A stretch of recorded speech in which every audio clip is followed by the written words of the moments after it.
terkait yang harga ikan tuna sekarang, kira-kira ini kondisi mahal ataukah memang kondisi sekarang harga ikan murah, Ibu? Harga ikan mahal sekarang. Ya. Biasanya untuk per ekor ikan tuna ini berapa? Satu ekor 30, ada yang 50, ada yang 70.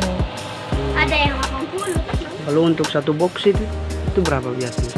Maksudnya bagaimana? Harga satu box. Ya 1,5 juta kita beli. Itu dapat dari mana, Ibu? Boleh tahu? Dari bagian bawah. Dari desa-desa Desa Wailihan. Wailihan ya? Waprea. Bukan mancing sendiri, Bu. Bukan, kita beli. Biasanya dalam satu hari itu lakunya itu berapa bisa? Pendapatannya berapa dalam satu hari? Satu hari itu kalau satu box bisa katong laku tuh bisa 2 hari satu box. Oh, bisa 2 hari. Satu box. Dalam satu hari itu keuntungan bisa berapa, Ibu?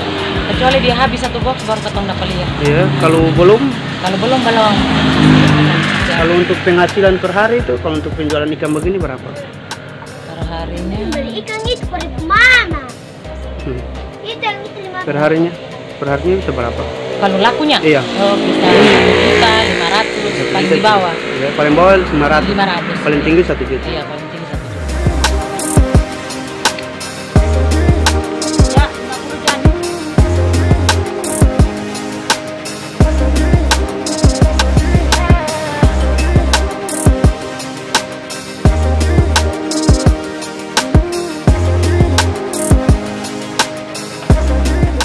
Terima kasih sudah nonton. Jangan lupa like, subscribe, dan share ya.